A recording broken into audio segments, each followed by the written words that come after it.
گندا مادہ نکال کے پھر دوبارہ اس کو اسٹچ کر دیتا ہے اور آپریشن ہو جاتا ہے۔ بالکل اسی طرح اللہ رب العزت دیکھتے ہیں کہ میرے بندے کے اندر کچھ گند جمع ہو گیا ہے، یہ باطنی نجاست ہے، یہ جب اس کو کوئی تکلیف آئے گی یہ صبر کرے گا، آنکھوں سے آنسو جاری ہوں گے اور اس کی یہ جو نجاست ہے یہ دور ہو جائے گی۔ تاہم ہم دیکھتے ہیں کہ جب پریشانیاں آتی ہیں تو کئی طرح کے لوگ ہوتے ہیں، بیہیویئر مختلف ہو جاتے ہیں۔ کچھ تو ایسے ہوتے ہیں کہ جب کوئی پریشانی آتی ہے، تکلیف آتی ہے تو اللہ کا در ہی چھوڑ دیتے ہیں، یہ بھی ایک طرح کے لوگ ہیں۔ کچھ ایسے ہوتے ہیں پریشانی کے حالات میں غیر اللہ کے در پہ بھاگتے ہیں، اس طرح کے بھی حالات ہیں۔ کچھ ایسے ہوتے ہیں جب پریشانی، غم اور تکلیفیں آتی ہیں وہ دعائیں مانگنا چھوڑ دیتے ہیں، ڈپریشن میں چلے جاتے ہیں، مایوسیوں میں چلے جاتے ہیں، خودکشی کا سوچنے لگ جاتے ہیں۔ اور بعض خوش نصیب ایسے بھی ہیں کہ جب کوئی غم پریشانی حالات آتے ہیں تو وہ اللہ تعالیٰ کی طرف اور زیادہ رجوع کرنے لگ جاتے ہیں۔ یہی مطلوب ہے، یہی مقصود ہے، یہی محمود ہے، اسی کی ہمیں فکر کرنی ہے، یہی اللہ سے مانگنا ہے۔ ابن عطاء اسکندری رحمۃ اللہ علیہ انہوں نے کتاب لکھی ہے اکمال الشیم۔ اکمال الشیم الف سے شروع ہوتا ہے، اکمال الشیم۔ اس کے اندر عجیب عجیب باتیں لکھی ہیں۔ اس میں ایک جملہ انہوں نے ایسا لکھا ہے، الہامی باتیں اس میں بہت زیادہ، چھوٹی سی کتاب ہے، زیادہ بڑی کتاب نہیں، بہت چھوٹی سی کتاب۔ لکھتے ہیں، پاک ہے وہ پروردگار جو اپنے غفلت میں پڑے ہوئے بندوں کو پریشانیوں، تکلیفوں، بیماریوں کی زنجیروں میں جکڑ جکڑ کر اپنے در کی طرف لے کے آتا۔ یہ خوشیاں سلاتی ہیں اور غم جگاتے ہیں۔ ایک اللہ والے کہیں بھوک کے فضائل بیان کر رہے تھے تو کسی نے کہا بھوک کی بھی کوئی فضیلت ہوتی ہے، کوئی ایسی چیز ہے اس کا ذکر کیا جائے، کوئی اچھی چیز ہے؟ تو فرمانے لگے فرعون کو اگر بھوک لگتی ہوتی تو خدائی کے دعوے نہ کرتا۔ فرعون کو اگر بھوک لگتی ہوتی، بھوک نے ستایا ہوتا تو وہ خدائی کے دعوے نہ کرتا۔ تو خوشیاں سلاتی ہیں اور غم جگاتے ہیں۔ پاک ہے وہ پروردگار جو پریشانیوں اور مصیبتوں اور بیماریوں کی زنجیروں میں جکڑ جکڑ کر اپنے بندوں کو اپنے در پر لے کر آتے ہیں۔ یہ اللہ تعالیٰ کے وہ زنجیریں ہیں اللہ تعالیٰ کی کہ جو جس سے جکڑ کے اللہ اپنے بندوں کو اپنے در پہ لے کے آتے ہیں۔ اب یہاں ایک سائنسی یا ایک نفسیاتی اصول سمجھنے کی ضرورت ہے کہ انسان کے اوپر کوئی پریشانی آ جائے، حالات آ جائیں، صبر کیسے کرے؟ یہ تو انسان ہے، تو بے صبر ہے، یہ تو ضعیف ہے، خلق الانسان ضعیفا۔ اس کے اوپر حالات آ گئے، کوئی غم آ گیا، صبر کیسے کرے؟ یہ تو کچھ منہ سے بولے گا، الٹا سیدھا کچھ ہاتھ سے حرکت کرے گا، تو صبر کر ہی نہیں سکتا چونکہ انسان ہے۔ تو یہ صبر کیسے کر لیتا ہے؟ تو ایک بات سمجھ لیجئے، ایک نفسیاتی کلیہ ہے کہ بڑے اجر، بڑے ریوارڈ کی امید پہ انسان چھوٹی چھوٹی بہت ساری باتوں کو، پریشانیوں کو جھیل لیتا ہے خوشی کے ساتھ۔ بڑے اجر کے، بڑے ثواب کے، یا بڑے معاوضے کے، یا بڑے انعام کے لالچ میں انسان بہت ساری پریشانیاں، غم اور تکلیفیں بڑی خوشی کے ساتھ جھیلتا ہے۔ یہ ایک نفسیاتی مسئلہ ہے انسان کا۔ اب اس کی مثالیں، شدید گرمی ہے، دھوپ تیز ہے، ایک مزدور ہے، سر پہ سامان اٹھایا ہوا ہے اور جا رہا ہے، پسینوں پہ پسینے بہہ رہے ہیں، لیکن وہ سارا دن مزدوری کر رہا ہے۔ کیوں اتنی مشقت اٹھا رہا ہے؟ کہ اس کو معلوم ہے کہ شام کو جب مجھے اجرت ملے گی تو میری بہت ساری اور چیزیں، پریشانیاں دور ہو جائیں گی، اس لیے اس ساری تکلیف کو وہ بخوشی، رضامندی کے ساتھ اٹھا رہا ہے۔ سارا دن پتھر توڑ رہا ہے، خوشی کے ساتھ توڑ رہا ہے کہ مجھے شام کو پیسے مل جائیں گے۔ یہ کلیہ ہے۔ ایک عورت ہے، دعا مانگ رہی، یا اللہ مجھے اولاد نرینہ عطا فرما۔ کیا اس عورت کو نہیں معلوم کہ جب حمل ٹھہر جائے گا تو کئی مہینے پریشانی کے، ڈیلیوری کے وقت زندگی موت کا مسئلہ، کئی موتیں ہو جاتی ہیں، شہادتیں ہو جاتی ہیں، پھر بچہ پیدا ہونے کے بعد تقریباً 2 سال تک یعنی یہ کوئی 2-3 سال کا 4 سال کا ایسا وقت ہوتا ہے کہ عورت نہ اپنی مرضی سے سو سکتی، نہ جاگ سکتی، نہ کھا سکتی، نہ پی سکتی۔ کئی دفعہ ایسا ہوتا ہے کہ سردیوں کی ٹھنڈی رات ہوتی ہے اور یہ لحاف میں سو چکی ہوتی ہے، چند ہی منٹ بعد بچہ دوبارہ رونے لگتا ہے، پھر اٹھ جاتی ہے۔ کہ اس کو 2-3 سال کم سے کم اتنی تکلیفوں میں سے گزرنا ہوگا۔ وہ یہ جانتی ہے کہ میں نے اللہ سے اولاد تو مانگی ہے، لیکن اولاد آنے کا مطلب اب کئی سال میری اپنی زندگی کی میری مرضی نہیں رہی، مجھے ہر طرح کی تکلیف اٹھانی پڑے گی۔ بعض دفعہ کھانا کھاتی ہے تو الٹی آ جاتی ہے، تو مختلف تکلیفوں سے گزرتی ہے اور بخوشی گزرتی ہے کہ اس کو ایک امید ہوتی ہے کہ اللہ نے اگر مجھے بیٹا دے دیا، میری اولاد ہو گئی، تو یہ سارے غم چھوٹے ہیں، تکلیفیں چھوٹی ہیں۔ اتنی زبردست، اتنی بڑی بڑی پریشانیاں وہ صرف اس خوشی اور انعام کے انتظار میں جھیلنے کے لیے تیار ہو جاتی ہے۔ سادہ سی مثال ہے۔ تیسری مثال بھی لے لیجئے۔ کلیہ کیا تھا کہ بڑے انعام کی خواہش اور امید کے اوپر انسان پریشانیوں کو خوشی سے برداشت کر لیتا ہے۔ یہ نفسیات ہے انسان کی۔ ایک انسان ہے، اس کو دل کرتا ہے رات کو سوئے، ہم سب کا دل کرتا ہے رات کو نیند آنی چاہیے، رات کو سونا چاہیے، لیکن ایک آدمی کو جاب مل جاتی ہے واچ مین کی، بھئی آپ نے ساری رات چوکیداری کرنی ہے، پہرا دینا ہے، آپ نہیں سو سکتے۔ اب نیند انسان کی ایک محبوب چیز ہے، لیکن اس کو یہ بتا دیا گیا کہ آپ پورا مہینہ رات کو اتنے گھنٹے ڈیوٹی دو گے، 1 تاریخ کو آپ کو یہ پیکیج مل جائے گا، تنخواہ مل جائے گی۔ اب اس کو نیند بھی آ رہی ہے تو نیند کے تقاضوں کو روک رہا ہے۔ ساری دنیا سو رہی ہے، اس کو پتہ بھی ہے سو رہا ہے۔ گھر میں اندر لوگ سو رہے ہوتے ہیں، یہ باہر دروازے پہ کھڑا جاگ رہا ہوتا۔ اتنی تکلیف کیوں اٹھا رہا ہے؟ کیا اس کو رات کو نیند نہیں آتی ہوگی؟ کسی وقت تھکن نہیں ہوتی ہوگی؟ دل کے اندر خواہش نہیں ہوتی کہ میں بھی ذرا کمر سیدھی کر لوں، میں بھی لیٹ جاؤں؟ لیکن وہ یہ اس لیے نہیں لیٹ رہا کہ اس کو مہینے کے بعد ایک انعام ملنا ہے۔ تو یہ بات ہمیں سمجھ لینی چاہیے، آسان سی بات ہے کہ مومن بندے کو جب یہ معلوم ہو جائے کہ میرے پروردگار صبر پر مجھے کیا کیا عطا فرمائیں گے، پھر یہ بے صبرا نہیں ہوتا۔ بڑے بڑے حال آ کے چلے جاتے ہیں، یہ بے صبرا نہیں ہوتا۔ اب جس کا جتنا یقین زیادہ ہوتا ہے، اتنی اس کے اوپر رحمت اور آسانیاں اللہ تعالیٰ کی طرف سے زیادہ ہو جاتی ہیں۔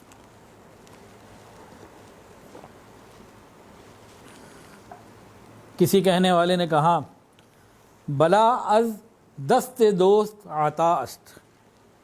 اگر کوئی بلا اور پریشانی دوست کی طرف سے آئی ہے تو یہ عطا ہے۔ بلا از دست دوست عطا است۔ اگر کوئی بلا دوست کی طرف سے آئی ہے تو یہ بلا نہیں، یہ عطا ہے، کہ یہ قریب کر دینے کا ایک بہانہ ہے۔ اور حدیث کے اندر آتا ہے، جب اللہ تعالیٰ کسی بندے سے محبت کرتے ہیں تو اسے کسی مصیبت پریشانی میں ڈال دیتے ہیں، وہ صبر کرے تو اللہ تعالیٰ اسے مجتبی بنا لیتے ہیں، اور اگر وہ اس پریشانی پر خوش ہو تو اللہ اسے اپنے لیے اس کو مصطفیٰ بنا لیتے ہیں، اس کے درجے اور بلند ہو جاتے ہیں۔ بعض ایسے بھی لوگ ہوتے ہیں جب پریشانی آتی ہے تو فقط صبر کرتے ہیں، لیکن بعض ایسے بھی لوگ ہوتے ہیں جب پریشانی آتی ہے تو پریشانی پہ اللہ تعالیٰ کی رضا کا اظہار کر دیتے ہیں، پریشانی پہ خوش ہو جاتے ہیں کہ میرے رب سے کی طرف سے آئی ہوئی چیز ہے۔ تو یہ اللہ والوں کے حالات ہوا کرتے ہیں۔ کچھ اس کا لطف اہل محبت سے پوچھئے، کچھ اس کا لطف اہل محبت سے پوچھئے، شان جلال بھی انہیں شان جمال ہے، انہیں جلال کے اندر بھی جمال نظر آتا ہے۔ حضرت خواجہ عزیز الحسن مجذوب رحمۃ اللہ علیہ فرماتے تھے، ایک ان سے کیا محبت ہو گئی، ایک ان سے کیا محبت ہو گئی، ساری دنیا سے عداوت ہو گئی، لاکھ جھڑکو اب کہاں پھرتا ہے دل، ہو گئی اب تو محبت ہو گئی۔ یعنی اللہ تعالیٰ کی طرف سے کتنی ہی پریشانیاں، غم اور تکلیفیں آ جائیں، اللہ تیرا در اب پکڑ لیا ہے، اب کہیں اور جانے والا میں نہیں۔ ایک ان سے کیا محبت ہو گئی، ساری دنیا سے عداوت ہو گئی، لاکھ جھڑکو اب کہاں پھرتا ہے دل، ہو گئی اب تو محبت ہو گئی۔ جب اللہ تعالیٰ سے محبت ہو جاتی ہے نا، پھر زندگی کے معاملات کچھ اور ہو جاتے ہیں۔ ہم جو جزا فضا کرتے ہیں، جلد بازی کرتے ہیں، کوئی رونا دھونا کرتے ہیں یا ہاتھوں سے کچھ ایسی حرکتیں کرتے ہیں، کوئی ماتم وغیرہ کر لیتے ہیں، نوحہ کرتے ہیں، بین کرتے ہیں، یہ کون کرتا ہے؟ یہ ہم کرتے ہیں تو کیوں کرتے ہیں؟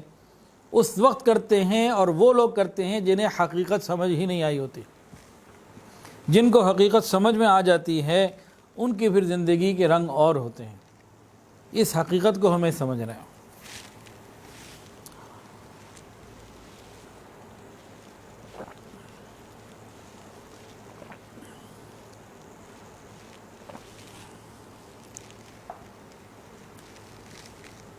جن کو حقیقت سمجھ میں آئی تھی ان کی باتیں بھی ذرا ہو جائیں۔ حضرت ابوبکر صدیق رضی اللہ تعالی عنہ ایک مرتبہ بیمار ہوئے، طبیب آیا، اس نے دیکھا، چیک کیا، تو آپ نے طبیب کو دیکھتے ہی کہا آپ خیر سے آئے ہو؟ مجھے تو طبیب نے دیکھ لیا ہے۔ بھئی کس نے آپ کو دیکھا؟ بھئی طبیب نے مجھے دیکھ لیا۔ بھئی کیا کہا اس طبیب نے؟ فرمانے لگے، اس نے کہا انی فعال لما یرید، جو میں چاہتا ہوں میں کر دیتا ہوں، یعنی اللہ تعالیٰ کی طرف نسبت کی۔ حضرت عبداللہ ابن مسعود رضی اللہ تعالیٰ عنہ بیمار ہو گئے، اولاد نرینہ نہیں تھی، بیٹیاں تھیں، اور مالی وسعت بھی نہیں تھی۔ کہتے ہیں نا کہ بڑھاپا بھی ہو، غربت بھی ہو اور بیماری بھی ہو، یہ تین چیزیں جب آ جائیں تو زندگی سب سے مشکل ہوتی ہے۔ بڑھاپا، بیماری اور غربت، یہ تین باتیں اگر کہیں ایک جگہ جمع ہو جائیں تو یہ زندگی بہت تکلیف والی زندگی ہوتی ہے۔ اب یہ بیمار ہیں، وسائل بھی نہیں ہیں، نرینہ اولاد بھی نہیں ہے، بیٹیاں ہی بیٹیاں ہیں، لیکن ہے کون؟ استقامت کے پہاڑ ہیں۔ حضرت عبداللہ ابن مسعود رضی اللہ تعالی عنہ عیادت کے لیے حضرت عثمان غنی رضی اللہ تعالیٰ عنہ تشریف لائے، اور کچھ سوال و جواب ہوئے۔ انہوں نے آگے پوچھا حضرت عثمان نے، ماں تشتکی، آپ کو کیا تکلیف ہے؟ مطلب آپ کو بخار ہے، پیٹ میں درد ہے، کیا بیماری ہے، کیا تکلیف ہے، کیفیت کیا ہے، یہ بتائیے۔ ماں تشتکی، تو جواب دیا ذنوبی، مجھے میرے گناہوں کی تکلیف ہے۔ پھر پوچھا فما تشتہی، آپ کی خواہش کیا، آپ کیا چاہتے ہیں؟ تو فرمایا رحمت ربی، میں تو یہ چاہتا ہوں میرے رب کی رحمت مجھے مل جائے، میری یہ خواہش ہے۔ اب حضرت عثمان نے پوچھا کیا کسی معالج کو، اچھے طبیب کو میں بھیج دوں جو آپ کا علاج کرے؟ تو فرمانے لگے میرے طبیب ہی نے تو مجھے مریض بنایا ہے۔ انہوں نے کہا اچھا میں آپ کے لیے کچھ بیت المال سے کوئی ہدیہ بھیجتا ہوں، کچھ چیزیں بھیجتا ہوں۔ تو فرمانے لگے لا حاجت لی، مجھے کسی چیز کی ضرورت نہیں۔ کہا تو آپ کی بیٹیاں ہیں؟ کہ نہیں، میں نے ان کو سورہ واقعہ یاد کروا دی ہے، ان کو تلقین کی ہوئی ہے روزانہ مغرب کی نماز کے بعد سورہ واقعہ پابندی سے تلاوت کریں، اللہ بھوکا نہیں رکھے گا۔ تو یہ ان لوگوں کے حالات ہوتے ہیں جن کو بات سمجھ میں آ چکی ہے۔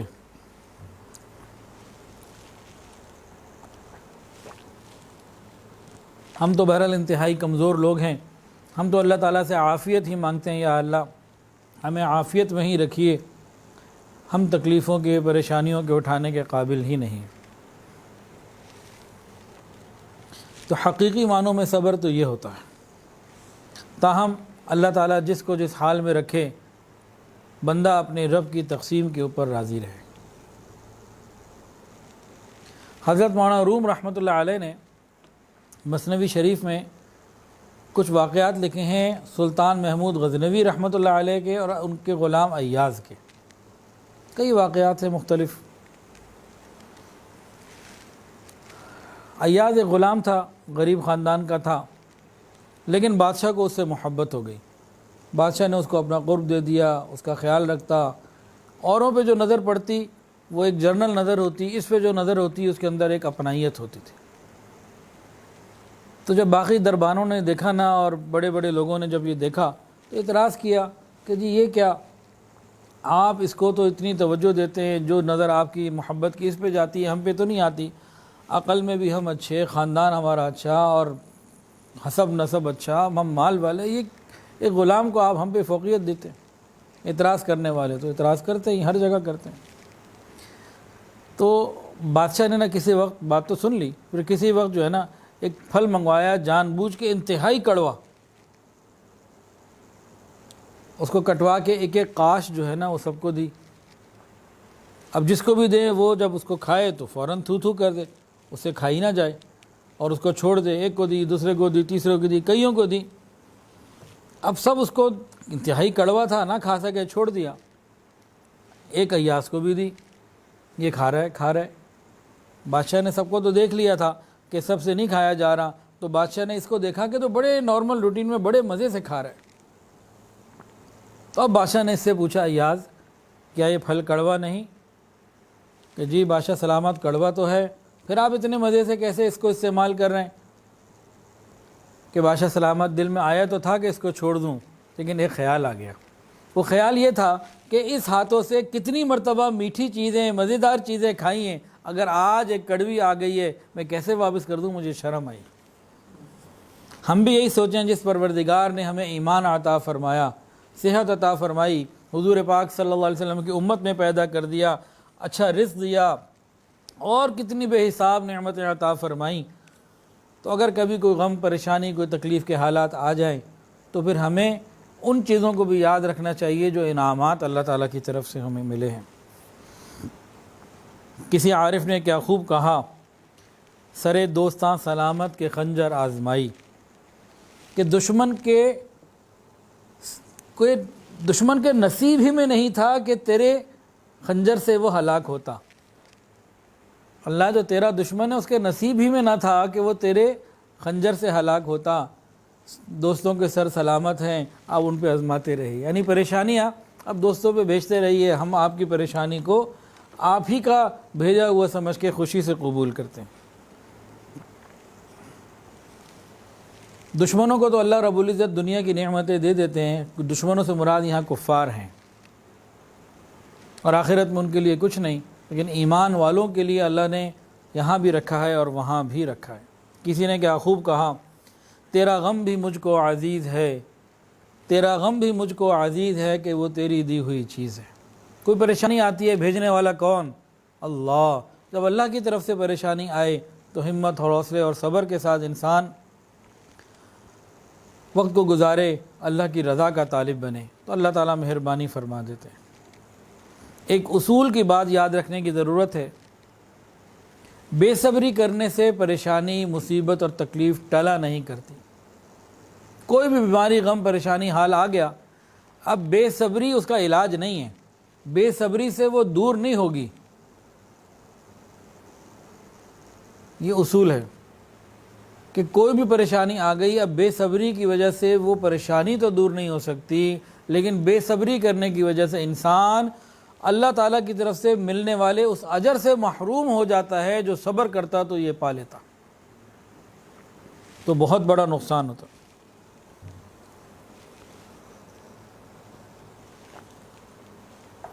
ایک بزرگ فرمایا کرتے تھے،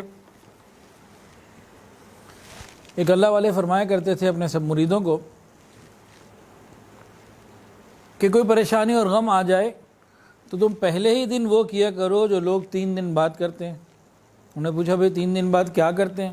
انہوں نے کہا 3 دن بعد بھی صبر ہی کرتے ہیں، اور کیا کرتے ہیں؟ تم پہلے ہی وقت میں صبر کر لو، اول اطلاع کے وقت ہی صبر کر لو، اس پر اجر ہے۔ بعد میں 3 دن بعد صبر کے سوا کسی کے پاس چارہ تو کوئی نہیں، لیکن وہ جو وقت گزار بیٹھتے ہیں اور اس درمیان کچھ غیر صبر، بے صبری کی باتیں کر بیٹھتے ہیں، تو پھر اس اجر سے محروم کر دیے جاتے ہیں۔ صبر، اس کی 3 اقسام ہیں۔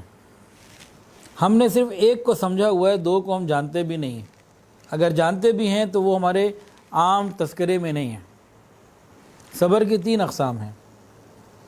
سب سے اعلیٰ درجے کا صبر کیا ہے کہ انسان اللہ رب العزت کی اطاعت میں صبر کرے، طاعت الہی پر صبر کرے۔ جب بھی انسان، یہ کیا چیز ہے، جب بھی انسان کوئی نیک عمل کرتا ہے نا تو اپنے نفس کو، اپنے بہت سارے تقاضوں کو روکنا پڑتا ہے، اور ان کو پیچھے کر کے پھر یہ نیک عمل کر رہا ہوتا ہے۔ تو سب سے بڑا جو مجاہدہ ہے اور سب سے بڑا صبر، وہ نیک اعمال میں اپنے آپ کو لگانا ہے، یہ سب سے بڑا مجاہدہ ہے۔ گرمی ہے، سردی ہے، وضو بھی کرنا ہے، نماز بھی پڑھنی ہے۔ رمضان گرمی ہے، سردی ہے، روزے رکھنے، زکوٰۃ ادا کرنی ہے، تو اللہ رب العزت کی عبادت میں اپنے آپ کو لگائے رکھنا، یہ جو صبر ہے یہ سب سے بڑا صبر ہے۔ ہم اس کو صبر سمجھتے ہی نہیں ہیں۔ بہت سارے خیالات، تقاضے اور بہت ساری چیزیں ہوتی ہیں جو روک رہی ہوتی ہیں بندے کو اس عمل کے کرنے سے، بندہ ہر چیز کو چھوڑ کر وہ عمل کر لے، یہ صبر کا سب سے اعلیٰ مقام ہے۔ اعلیٰ مقام نہیں، اعلیٰ قسم ہے۔ صبر کا دوسرا درجہ کیا ہے؟ گناہوں کے اوپر اپنے آپ کو بچا کے رکھنا۔ دل میں گناہ کا تقاضا ہو، نفس گناہ کی خواہش پیدا کرے، بس گناہوں کو ترک کرنے کے اوپر اپنے آپ کو لگانا۔ بعض دفعہ ایسا ہوتا ہے کہ انسان نے توبہ بھی کر لی، نیکی کی زندگی پہ بھی آ گیا، لیکن پہلے جہاں دوستی سے تعلق تھا، اب دل کے اندر خواہش ہو رہی ہے کہ میں دوبارہ وہاں رابطہ کروں، حالات بھی موافق ہیں، پھر لائن سیٹ ہو جائے گی، پھر معاملہ ہمارا گناہ کا چل پڑے گا۔ تو اس طرح کے خیالات پیدا ہو جاتے ہیں، انسان اس کو روکتا ہے کہ نہیں، مجھے گناہوں سے رکنا ہے۔ یا ویسے بھی کسی بھی گناہ کے اندر، کسی بھی گناہ کا خیال جب دل میں پیدا ہو اور انسان اپنے آپ کو روک لے، تو یہ ترک معصیت کے اوپر صبر کرنا، یہ دوسرے درجے کی قسم ہے۔ تو اول صبر کیا ہے؟ نیکی اور عبادت کے اوپر صبر کرنا۔ دوسرا درجہ کیا ہے؟ گناہوں سے بچنے کے اوپر صبر کرنا۔ اور تیسرا درجہ کیا ہے؟ امتحانات، پریشانیوں پر، بیماریوں پر، تکلیفوں پر صبر کرنا۔ ہم صرف اسی کو صبر سمجھتے ہیں، باقی دونوں چیزیں تو ہمارے معمول میں نہیں ہیں الا ماشاء اللہ۔ تو پریشانی اور غم آ جائے تو اس پر صبر کرنا۔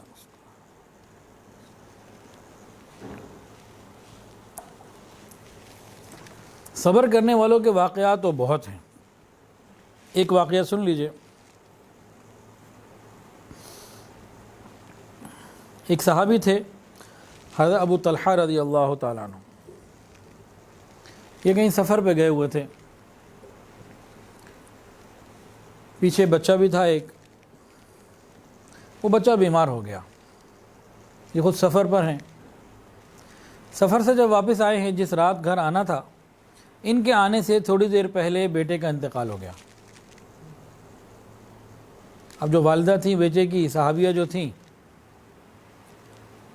انہوں نے بچے کو لٹایا، اوپر چادر ڈال دی اور یہ پلان کیا کہ میرے خاوند اتنے دنوں کے بعد دور کا سفر کر کے آ رہے ہیں، میں نے ان کو آتے ہی اطلاع نہیں کرنی، پریشان ہو جائیں گے۔ اب ماں کا صبر دیکھیں، حوصلہ دیکھیں۔ خاوند گھر آئے، سلام دعا ہوئی، پوچھا خیر خیریت، کہا سب ٹھیک، کہا بچہ کیسے ہے؟ کہا بچہ سکون میں ہے۔ بھئی مومن تو مرنے کے بعد سکون ہی سکون ہے۔ تو انہوں نے بات تو ٹھیک کی کہ بچہ سکون میں ہے، وہ یہ سمجھے کہ سو رہا ہے، نیند میں ہوگا۔ کھانا لگا دیا، کھانا کھا لیا، آرام کرنے لیٹ گئے۔ اس کے بعد خاوند کا دل ہوا کہ میں ملاقات بھی کروں، ملاقات بھی ہوئی۔ اس ماں کے دل پہ کیا گزر رہی ہوگی جس کے بچے کی میت گھر پہ موجود ہے اور اپنے خاوند کی خدمت کے لیے، آرام کے لیے یہ سب کچھ کرے جا رہی ہے۔ جب صبح کا وقت ہوا اور نماز پڑھنے کے لیے جانے لگے، تو اب انہوں نے پوچھا اپنے خاوند سے، ایک بات تو بتائیں۔ ہاں پوچھو۔ بات یہ بتائیں، اگر کوئی شخص کسی کو امانت دے اور پھر کچھ عرصے کے بعد اپنی امانت کا واپسی تقاضا کرے کہ لاؤ میری امانت واپس دو، تو ہمیں کیا کرنا چاہیے؟ کہ سیدھی سی بات ہے، واپس دینی چاہیے، اور کیا کرنا چاہیے؟ یہ ساری بات کہہ کے نا انہوں نے فرمایا کہ ہاں، جس بچے کا آپ نے رات کو پوچھا تھا، آپ کے آنے سے پہلے اس کا انتقال ہو چکا، یہ اس کی میت رکھی ہوئی ہے، میں نے صرف آپ کی آرام کی خاطر میں نے آپ کو رات کو نہیں بتایا، دور سفر سے آئیں، کچھ آرام کر لیں، اب آپ جائیے، اس کی تجہیز و تکفین کا اور سارے معاملات کو کیجئے اور اس کی تدفین کیجئے، اللہ تعالیٰ کی دی ہوئی امانت وہ واپس لے چکا ہے، اب اس کو قبر تک پہنچائیے۔ حضرت ابو طلحہ رضی اللہ تعالیٰ نے جب یہ بات سنی، حیران رہ گئے کہ عورت ہو کر اتنا صبر۔ تو نبی علیہ الصلوۃ والسلام کی خدمت میں گئے اور نبی علیہ الصلوۃ والسلام کو جا کے یہ سارا واقعہ عرض کیا۔ نبی علیہ السلام نے فرمایا، اللہ نے میری امت میں ایسی عورت کو پیدا کیا جیسے بنی اسرائیل کی صابرہ تھی، اور فرمایا اللہ تعالیٰ، دعا دی، اللہ تعالیٰ تمہارے رات کے اس عمل ملاقات میں برکت عطا فرمائے نبی علیہ السلام کی برکتوں والی دعا سے اللہ تعالیٰ نے ایک ایسا بیٹا عطا فرمایا عبداللہ ابن ابی طلحہ، جن سے آگے 7 یا 9 بیٹے پیدا ہوئے اور سب کے سب وہ قرآن مجید کے عالم بنے، قاری بنے۔ اللہ نے ان سے خوب دین کے کام لیے۔ اللہ اکبر کبیرہ۔ تو صبر کرنے والوں نے تو ایسی ایسی مثالیں قائم کی ہیں کہ انسان حیران ہو جاتا ہے۔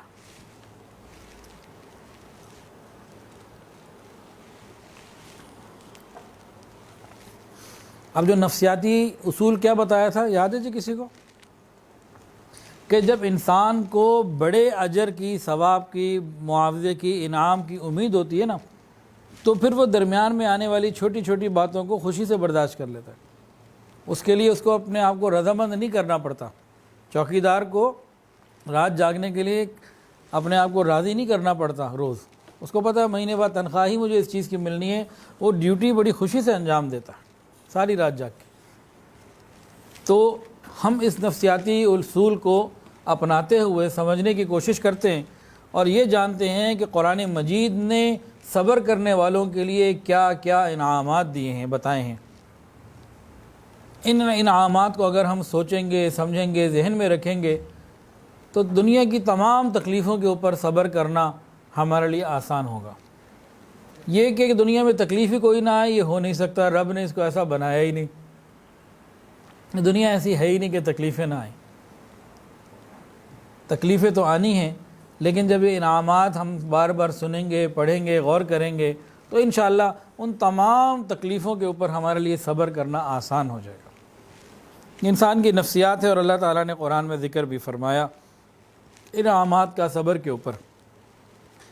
تو سنیے اور دل کے کانوں سے صبر کے اوپر ملنے والے انعامات سنیے۔ اللہ تعالیٰ فرماتے ہیں یا ایھا الذین آمنوا اصبروا وصابروا، اے ایمان والو صبر کرو اور استقامت اختیار کرو۔ حکم ہے، امر دیا جا رہا ہے کہ تم صبر کرو۔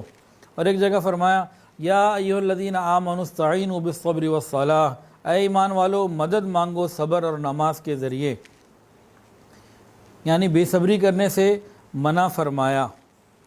اور آگے فرمایا ایک جگہ فاصبر کما صبر اولو العزم من الرسل ولا تستعجل لهم، جس طرح اور عالی ہمت پیغمبر صبر کرتے رہے، محبوب آپ بھی صبر کیجئے اور جلدی نہ کیجئے۔ تو اس میں جلد بازی سے بچنے کی تلقین کی گئی اور صبر کرنے کا حکم دیا گیا۔ اب صبر کے اوپر انعامات کیا ہیں؟ اللہ تعالیٰ فرماتے ہیں واللہ یحب الصابرین، اللہ تعالیٰ صبر کرنے والوں سے محبت فرماتے ہیں۔ یہ چھوٹا انعام تو نہیں ہے، اللہ کی محبت کسی کو مل جائے، اہل صبر کے ساتھ محبت۔ واللہ یحب الصابرین، اہل صبر کے ساتھ اللہ کی معیت، ان اللہ مع الصابرین، بے شک اللہ تعالیٰ صبر کرنے والوں کے ساتھ ہے۔ اور اہل صبر کو کہا کہ صبر تمہارے لیے بہت بہتر ہے، وَلَئِن صَبَرْتُمْ لَهُوَ خَيْرٌ لِلصَّابِرِينَ، اگر تم صبر کرو گے تو تمہارے لیے بہت بہتر ہے۔ پھر اجر کے بارے میں فرمایا وَلَنَجْزِيَنَّ الَّذِينَ صَبَرُوا أَجْرَهُمْ بِأَحْسَنِ مَا كَانُوا يَعْمَلُونَ، اور جن لوگوں نے صبر کیا ہم ان کو ان کے اعمال کا بہت بہترین بدلہ عطا فرمائیں گے۔ پچھلی قوموں کی مثالیں بھی دیں، یہ بھی بتا دیا کہ پہلوں نے بھی صبر کیا، تم بھی صبر کرو۔ وَقَالَ مُوسَىٰ لِقَوْمِهِ اسْتَعِينُوا بِاللَّهِ وَاصْبِرُوا، اور موسیٰ علیہ السلام نے اپنی قوم سے کہا اللہ سے مدد مانگو اور صبر کرو۔ یہ تو ان کے نبی نے ان کو حکم دیا، پھر اللہ تعالیٰ نے انعام عطا فرمایا وَتَمَّتْ كَلِمَةُ رَبِّكَ الْحُسْنَىٰ عَلَىٰ بَنِي إِسْرَائِيلَ بِمَا صَبَرُوا، اور بنی اسرائیل کے بارے میں تمہارے رب کا وعدہ نیک پورا ہوا، انہیں ساری نعمتیں ملیں ان کو ان کے صبر کے بدلے میں۔ اور صبر کے اوپر ایک بہت بڑا انعام کیا ہے؟ اللہ تعالیٰ بے حساب اجر عطا فرماتے ہیں، انما یوفی الصابرون اجرہم بغیر حساب، جو صبر کرنے والے ہیں ان کو اللہ تعالیٰ بے حساب عطا فرماتے ہیں۔ اہل صبر کو بشارتیں بھی قرآن مجید میں دی گئیں، وبشر الصابرین الذین اذا اصابتهم مصیبہ قالوا انا للہ وانا الیہ راجعون اولئک علیہم صلوات من ربہم ورحمہ واولئک هم المہتدون۔ اور خوشخبری سنا دو صبر کرنے والوں کو کہ وہ جن کو جب کوئی مصیبت آتی ہے تو کہتے ہیں ہم تو اللہ کے ہیں، جو کچھ ہمارے پاس ہے اللہ ہی کا دیا ہوا ہے، اس سب کو چھوڑ کے ہم نے اللہ ہی کی طرف لوٹ کے جانا ہے، انا للہ و انا الیہ راجعون۔ یہ ایک بڑا عجیب جملہ ہے، اگر کسی بھی غم اور پریشانی میں اس کو ترجمے کے مفہوم کے ساتھ ذہن میں رکھ کے اس کو پڑھا جائے بار بار کثرت کے ساتھ، اللہ صبر عطا فرماتے ہیں۔ انا للہ، ہم اللہ کے ہیں، جو کچھ ہمارے پاس ہے وہ اللہ ہی کا دیا ہوا ہے، وَإِنَّا إِلَيْهِ رَاجِعُونَ، سب کچھ کو چھوڑ کر ہم نے اللہ ہی کی طرف لوٹ کے جانا ہے۔ یہ مفہوم عرض کر رہا ہوں، اِنَّا لِلَّهِ وَإِنَّا إِلَيْهِ رَاجِعُونَ، اس سے بڑی تسلی ملتی ہے۔ اور فرمایا وَالصَّابِرِينَ فِي الْبَأْسَاءِ وَالضَّرَّاءِ وَحِينَ الْبَأْسِ أُولَٰئِكَ الَّذِينَ صَدَقُوا وَأُولَٰئِكَ هُمُ الْمُتَّقُونَ، اہل صبر کو صداقت کی بھی بشارت دی اور تقوی کی بھی بشارت دی کہ جو اہل تقوی ہوتے ہیں یہ اہل صبر بھی ہوتے ہیں۔ پھر اہل صبر کی مدد کا وعدہ ہے، بلا ان تصبروا وتتقوا ويأتوكم من فورهم هذا يمددكم ربكم، اگر تم صبر کرو اور پرہیزگاری اختیار کرو تو گو تمہارے دشمن اکٹھے آ بھی آئیں تو تمہارا رب تمہاری مدد کرے گا۔ وَلَمَنْ صَبَرَ وَغَفَرَ إِنَّ ذَلِكَ لَمِنْ عَزْمِ الْأُمُورِ، البتہ جنہوں نے صبر کیا اور معاف کیا یہ بہت بڑے ہمت والا کام ہے۔ تو اہل ہمت صبر والوں کو کہا گیا۔ اہل صبر کو اللہ تعالیٰ خاص انعامات عطا فرمائیں گے جو ان کے لیے بڑی راحتوں کا ذریعہ بنیں گے، نفس کی دل کی خواہشات کو پورا کرنے کا ذریعہ بنیں گے۔ وَيْلَكُمْ ثَوَابُ اللَّهِ خَيْرٌ لِمَنْ آمَنَ وَعَمِلَ صَالِحًا وَلَا يُلَقَّاهَا إِلَّا الصَّابِرُونَ، اور ایک جگہ فرمایا وَمَا يُلَقَّاهَا إِلَّا الَّذِينَ صَبَرُوا وَمَا يُلَقَّاهَا إِلَّا ذُو حَظٍّ عَظِيمٍ، یہ بات انہی لوگوں کو حاصل ہوتی ہے جو صبر کرتے ہیں اور انہی لوگوں کو ملتی ہے جو بڑے نصیب والے ہیں۔ ذو حظ عظیم، جو بڑے نصیب والے ہوتے ہیں، یہ صبر کی نعمت ان کے لیے ہے، خوش نصیب ہوتے ہیں۔ اور اہل صبر جنت میں جائیں گے، فرمایا وَالْمَلَائِكَةُ يَدْخُلُونَ عَلَيْهِم مِّن كُلِّ بَابٍ سَلَامٌ عَلَيْكُمْ بِمَا صَبَرْتُمْ فَنِعْمَ عُقْبَى الدَّارِ، فرشتے ان کے بعد ہر دروازے سے آ رہے ہوں گے، کہیں گے تمہارے صبر کی وجہ سے تمہیں اللہ نے آخرت میں کیا ہی اچھا گھر عطا فرمایا۔ اللہ اکبر کبیرہ۔ تو صبر کی وجہ سے بے شمار نعمتیں اللہ رب العزت اللہ تعالیٰ اپنے بندوں کو عطا فرماتے ہیں۔ انبیاء کرام نے صبر کیے، حضرت یعقوب علیہ السلام پہ پریشانیاں آئیں، حضرت یوسف علیہ السلام جدا ہو گئے، پھر دوسرے بیٹے بنیامین جدا ہو گئے، آنکھوں کی بینائی متاثر ہو گئی، وَابْيَضَّتْ عَيْنَاهُ مِنَ الْحُزْنِ فَهُوَ كَظِيمٌ، ایک لمبا عرصہ تقریباً 30-40 سال کا وقت گزر گیا، تکلیف کا، جدائی کا، غم کا، لیکن اللہ تعالیٰ نے قرآن مجید میں بتا دیا کہ انبیاء کو جب پریشانیاں اور غم آئے انہوں نے سوائے پروردگار کے کسی اور کے سامنے اپنے غم کو نہیں رکھا، اپنے غم، اپنے حالات، کیفیت اللہ ہی کے سامنے رکھی۔ حضرت یعقوب علیہ السلام نے اپنے صبر کا جو حال اللہ تعالیٰ کے سامنے رکھا وہ کیسے رکھا؟ انما اشکو بسی و حزنی الی اللہ، اللہ میں اپنا غم اور اپنی پریشانی تیرے ہی سامنے رکھتا ہوں۔ مخلوق سے ہٹ کٹ کے، ہر طرف سے ہٹ کٹ کے جب اللہ کی طرف متوجہ ہو گئے، اللہ تعالیٰ ہی نے پھر ان کے لیے آسانی فرمائی۔ حضرت ایوب علیہ السلام بیماری آئی، 18 سال یا 23 سال کافی لمبا عرصہ رہی، جو بھی وقت تھا، اولاد، مال، مویشی سب ختم، ایک بیوی زندگی پر خدمت کرتے رہی، خیال رکھتی رہی۔ انہوں نے بھی جب اپنے غم کا حال بیان کیا تو مخلوق سے نہیں کیا، صرف اپنی اہلیہ ہی سے، مخلوق سے نہیں کیا، صرف اور صرف اللہ تعالیٰ سے ہی کیا۔ انی مسنی الضر وانت ارحم الراحمین، اللہ میں بڑی تکلیف میں ہوں اور تو سب سے زیادہ رحم کرنے والا ہے، اللہ میں تجھی سے رحمت کی درخواست کرتا ہوں، تو ہی رحم کرنے والا ہے، مہربانی فرما۔ پھر اللہ تعالیٰ نے ان کی پریشانی کو دور بھی فرمایا اور ان کے صبر کو پسند فرمایا، اور ان کے صبر کی قرآن مجید میں اللہ رب العزت نے باقاعدہ تعریف بیان فرمائی۔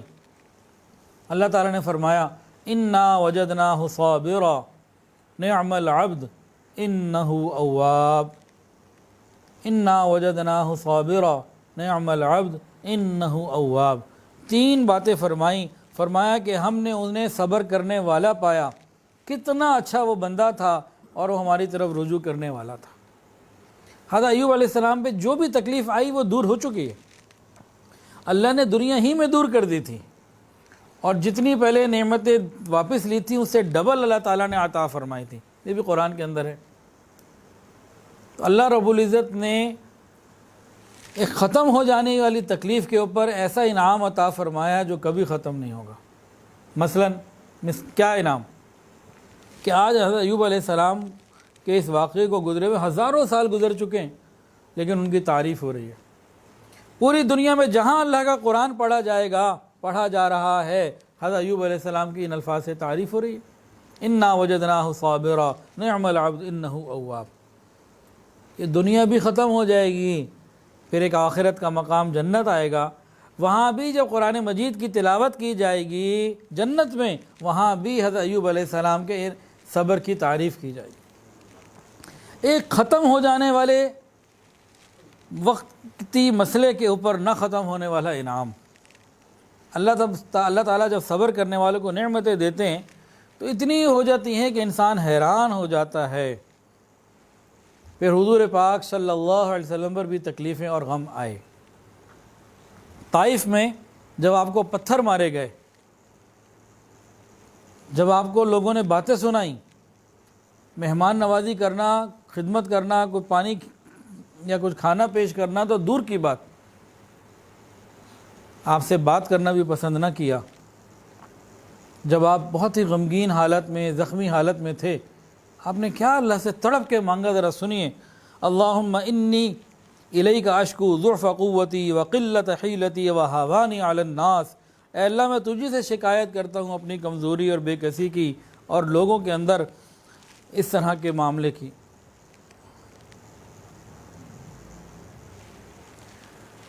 اپنی فریاد اللہ ہی کے سامنے جب رکھی، طائف سے واپس آتے ہیں، نبی علیہ السلام نے عاجزی کی انتہا کی اور پروردگار عالم نے پھر معراج عطا فرمائی، عروج کی انتہا کر دی، پھر وہاں تک پہنچے جہاں تک کوئی نہ پہنچا۔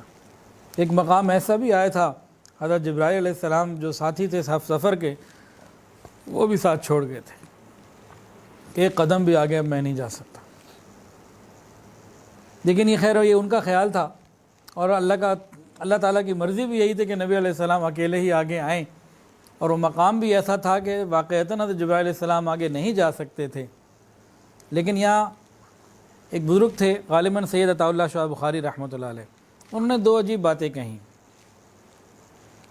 ایک تو انہوں نے یہ کہا کہ جبرائیل علیہ السلام کو یہ تو یاد رہا کہ اس سے آگے ایک قدم آگے بڑھا تو پر جل جائیں گے، لیکن یہ بھول گئے کہ میرا ہاتھ کس کے ہاتھوں میں ہے۔ اگر محمد کے ہاتھوں میں ہاتھ دے کے آگے بڑھ جاتے تو یہ نہیں ہو سکتا تھا کہ جلا دیے جاتے۔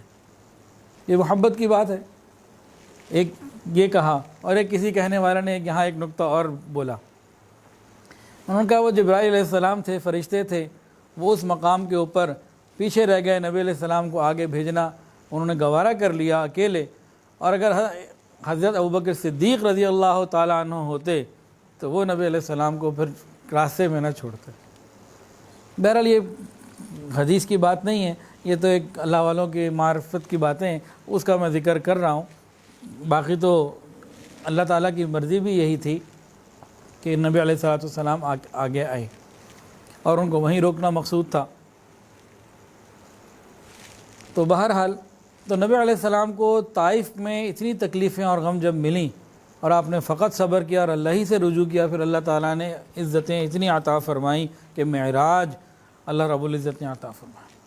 تو جب بھی کوئی غم اور پریشانی آئے اور بندہ صبر کرتا ہے، اللہ رب العزت پھر اس کے بدلے آسانیاں ضرور عطا فرماتا ہے۔ سورہ الم نشرح کے اندر بھی اسی چیز کا تذکرہ ہے، فَإِنَّ مَعَ الْعُسْرِ يُسْرًا، ہر تنگی کے ساتھ آسانی، اور 2 دفعہ فرمایا ہر تنگی کے ساتھ آسانی۔ عربی کا ایک مقولہ ہے، اذا اشتدت بک البلوى ففکر فی الم نشرح فعسر بین یسرین اذا فکرتہ فافرح۔ جب تم تکلیفوں میں، پریشانیوں میں آ جاؤ تو سورہ الم نشرح میں غور کرنا کہ اللہ فرماتے فعسر بین یسرین، کہ ایک تنگی کے ساتھ 2 آسانیوں کے وعدے اللہ نے اس صورت میں کیے ہیں۔ جب تم اس پر غور کرو گے تو خوش ہو جاؤ گے کہ کوئی بھی تنگی حال آتا ہے، کوئی پریشانی آتی ہے تو اللہ تعالیٰ اس کے بدلے کو بہتر انعام اور ڈبل انعام، قرآن کا وعدہ ہے، مل کے رہتا ہے۔ ہاں بندہ صبر کرے، اللہ کی رضا پہ راضی رہے، اللہ تعالیٰ مہربانی فرما دیتا ہے۔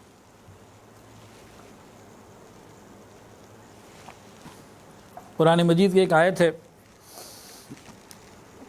تڑپا دینے والی،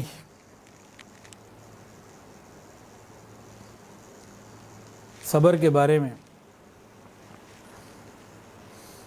حضور پاک صلی اللہ علیہ وسلم کو اللہ تعالیٰ نے ارشاد فرمایا، وَاصْبِرْ لِحُکْمِ رَبِّکَ، محبوب آپ صبر کیجئے، اپنے رب کی حکم کے مطابق صبر کیجئے۔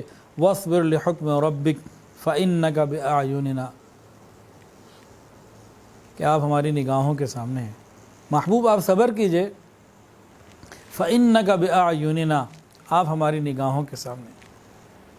امی عائشہ صدیقہ رضی اللہ تعالیٰ نے جب یہ آیت سنی تو نبی علیہ السلام کے مبارک ہاتھوں کو بوسہ دیا اور فرمایا کہ محبوب آپ کا اللہ تعالیٰ کے کتنا مقام ہے کہ نبی علیہ السلام کو اللہ تعالیٰ فرما رہے ہیں کہ محبوب آپ صبر کیجئے، آپ ہماری نگاہوں کے سامنے، ہم آپ کو دیکھ رہے ہیں۔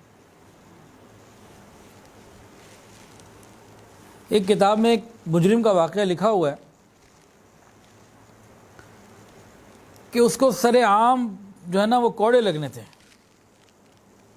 لوگ کھڑے ہیں، جلاد بھی ہے جس کے پاس کوڑا ہے، اس کی وہاں سب کے سامنے جو ہے نا وہ کوڑے لگنے کی، یعنی ذلت اور رسوائی کی بات تھی۔ مجمع تھا، اس مجمع میں اس کو اپنا محبوب نظر آ گیا، اس مجمع میں اس کو اپنا دنیاوی محبوب نظر آ گیا۔ جیسے ہی محبوب نظر آیا تو اس کے اندر کی کیفیت بدل گئی۔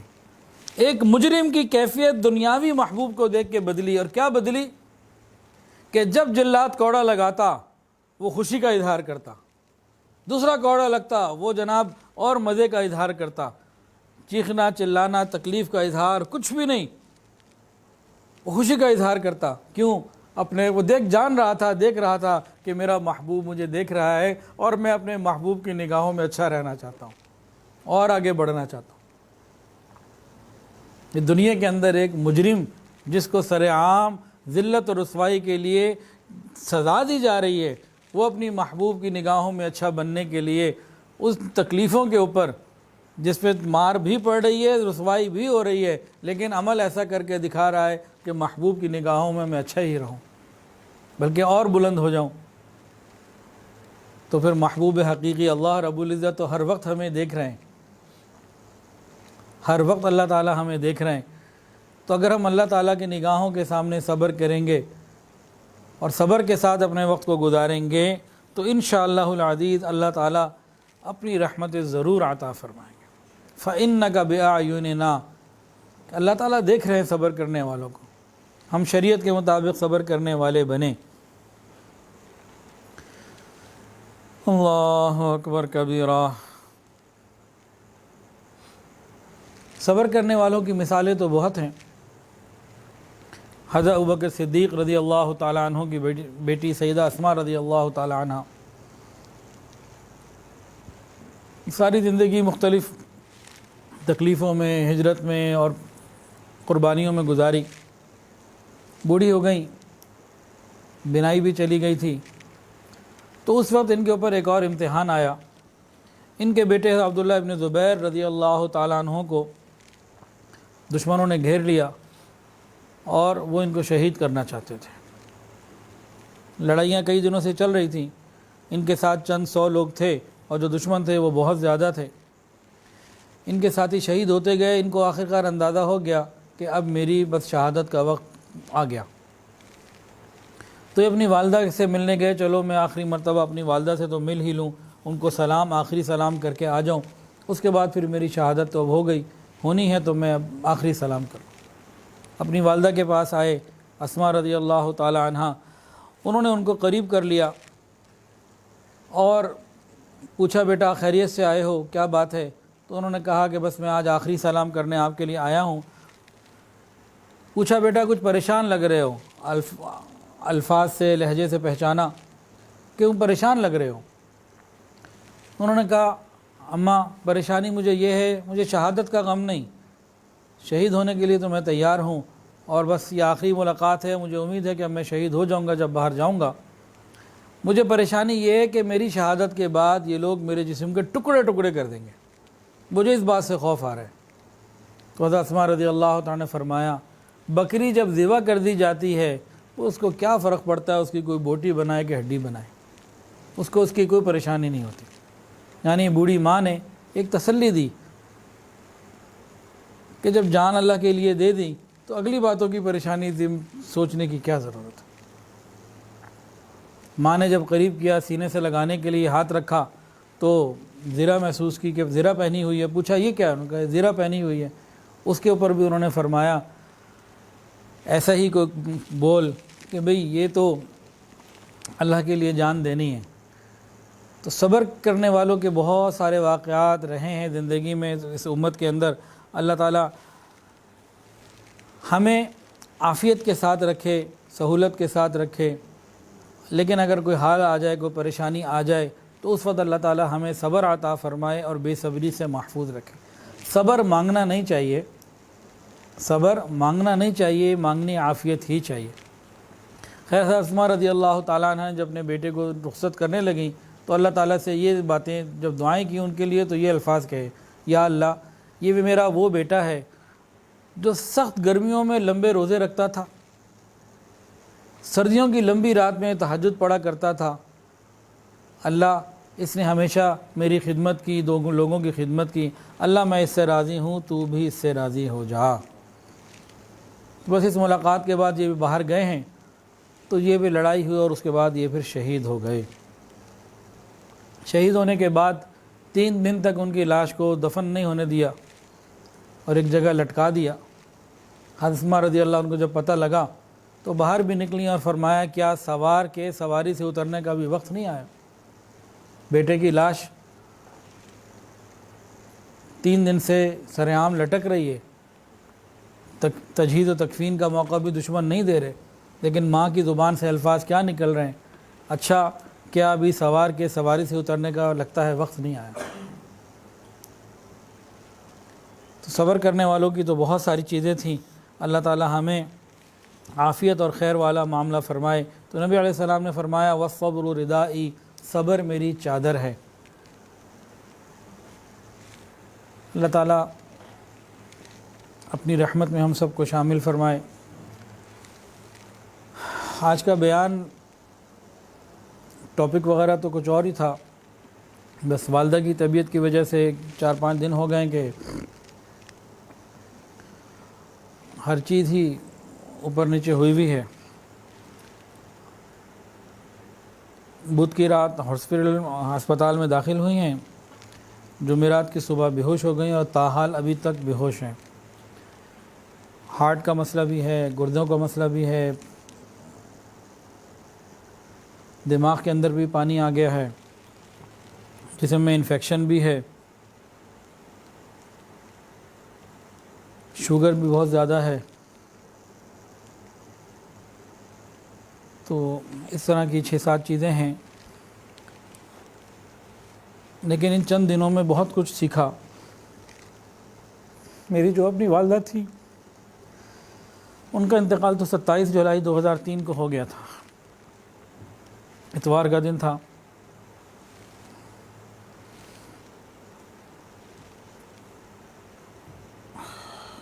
تینتالیس سال اس وقت ان کی عمر تھی، والد صاحب کی اس وقت 53 سال عمر تھی۔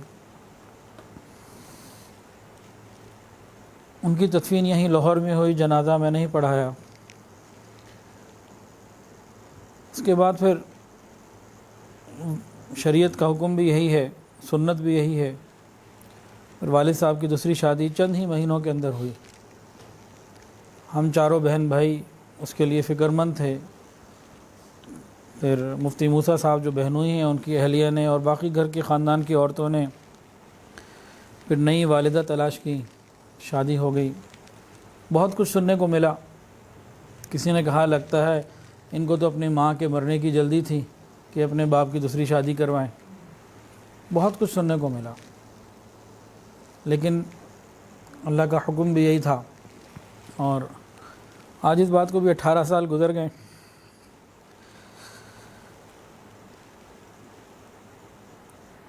انہوں نے کس طرح سے گھر کو سنبھالا ہوا تھا اور چیزیں تھیں. یہ 4-5 دن میں بہت کچھ سمجھ میں.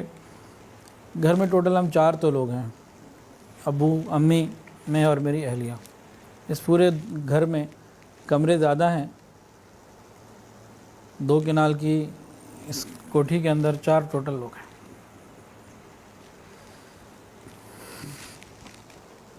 کچن انہوں نے سنبھالا.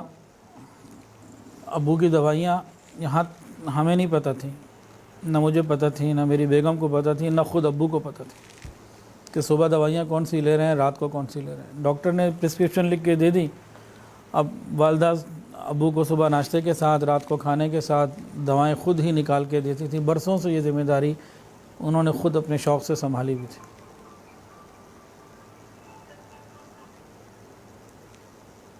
انسان زندگی میں ساتھ وقت گزار رہا ہوتا ہے نا, تو آپس میں کئی باتیں ایسی ہوتی ہیں تو وہ دوسرے کو بعض مرتبہ وہ مقام نہیں دے رہا ہوتا, لیکن تھوڑا سا بندہ دائیں بائیں ہوتا ہے تو پھر معلوم ہوتا ہے کہ بھئی کتنا بڑا ایک کام دوسرے بندے نے سنبھالا ہوا ہوتا ہے. یہ قدر بعد میں آتی ہے. ابھی تو 4-5 دن ہوئے اور ابھی ہسپتال میں ہیں. اللہ تعالیٰ صحت عطا فرمائے. تو بہت ساری چیزوں کی سمجھ لگ گئی ہے کہ بھئی بہت ساری ذمہ داریاں انہوں نے اٹھائی ہوئی تھیں. ایک ذمہ داری ان کی شوق سے یہ تھی, میری والدہ جن کا انتقال ہو گیا, میں نے دیکھا انارکلی میں رہتے تھے. 93 میں ہم لوگ ادھر آئے. وہ بچوں کو قرآن پڑھاتی تھیں. تو انارکلی کے اندر تو ایک روٹین پرانی بنی ہوئی تھی. جب یہاں 1993 میں آئے, مین روڈ والا گھر لیا تھا 1993 میں, تو ادھر تو ماشاءاللہ 4 کنال کے سارے گھر ہیں.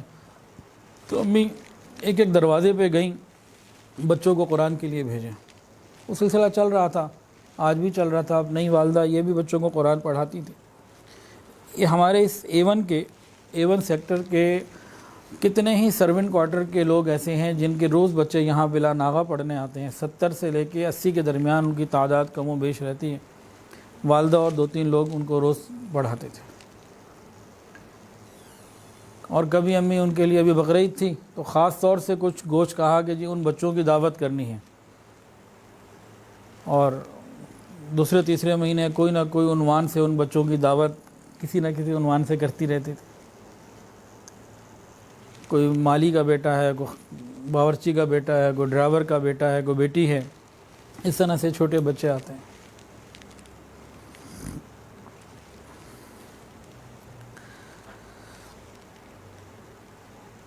اتوار کو ہم کہیں گئے ہوئے تھے, دعوت کسی نے کی ہوئی تھی, والدہ ساتھ تھیں. منگل کو گلگت سے کچھ مہمان آئے ہوئے تھے تو ان کی دعوت یہاں پہ تھی. تو امی نے ان کے لیے کئی چیزیں 4-5 تیار کی ہوئی تھیں. ساری چیزیں خود اپنے شوق سے تیار کیں. تو 4-5 قسم کے کھانے بنانے کے لیے ہر قسم کی قوت, فکر, ذہن, شوق سبھی کچھ چاہیے ہوتا ہے نا. تو منگل کو تو یہ پوزیشن تھی کہ بالکل طبیعت ٹھیک ہے. شوگر ان کو رہتی تھی, وہ تو کافی عرصے سے ہے.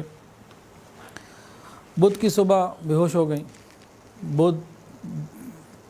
جمعرات کی صبح بے ہوش ہو گئیں. جمعرات, جمعہ, یہ 2 دن گزرے, کسی قسم کی کوئی حرکت, کوئی موومنٹ نہیں تھی.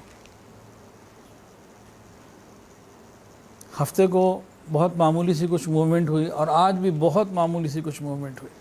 وہ کیا موومنٹ ہے وہ میں آپ کو ابھی بتا دیتا ہوں. ایک دن 4 دنوں میں ان کو 1 یا 2 مرتبہ کھانسی آئی, چند مرتبہ آنکھ کھل گئی. ایک دفعہ انہوں نے ہاتھ ایسے تھا ایسے ہلا دیا. ہم لوگ اس پہ شکر ادا کر رہے تھے. پیشاب بند تھا, کم و بیش 48 گھنٹے یا اس طرح 36 یا کچھ گھنٹے گزرنے کے بعد پیشاب آیا. تو جب انہوں نے بتایا ڈاکٹروں نے کہ پیشاب, نرس نے بتایا کہ پیشاب آ گیا, تو ہم نے اس پہ بھی شکر ادا کیا کہ چلو الحمدللہ پیشاب آ گیا. یعنی 2-3 کے اندر حالت کیسے بدلے, عبرت. ایک تو ہم شکر کر رہے تھے کہ گلے سے کچھ کھانسی کی آواز آ گئی, ہاتھ ایسے ہل گیا ذرا سا,